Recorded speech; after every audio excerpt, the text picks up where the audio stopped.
Mindennapi étkezéseink egy összetett és bonyolult, a világot átszelő utazás kombinációi.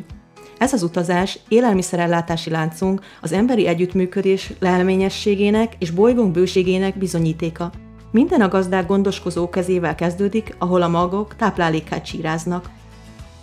A betakarítás csak az első lépés a gondosan összehangolt folyamatok sorában, hogy a legfrissebb és legjobb minőségű termékek kerüljenek a piacra.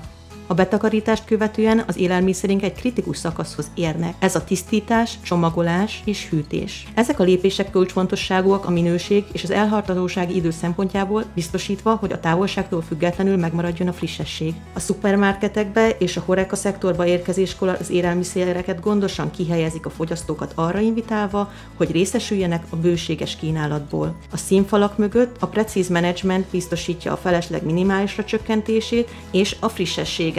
De az utazás itt még nem ér véget. A világ konyháiban a séfek ezen alapanyagokat kulináris remekművekké alakítják, míg a fogyasztók az ízlésüknek és értékeiknek megfelelően választanak belőlük.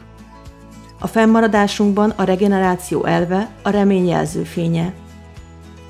Ez egy olyan vízió, melyben élelmiszerrendszerünk nem csak fenntartják, hanem növelik bolygónk egészségét.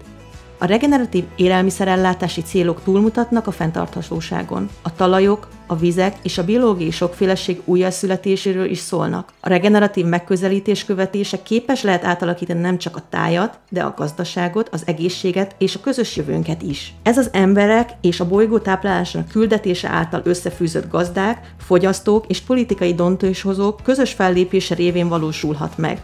Az élelmiszerellátási lánc minden egyes eleme, a gazdáktól az asztalig egy lehetőség is a pozitív hatás elérésére. Ezen összefonódó folyamatok megértésével és javításával hozzájárulhatnak egy fenntarthatóbb világához, ahol minden étkezés a bolygónkkal való harmóniához visz közelebb.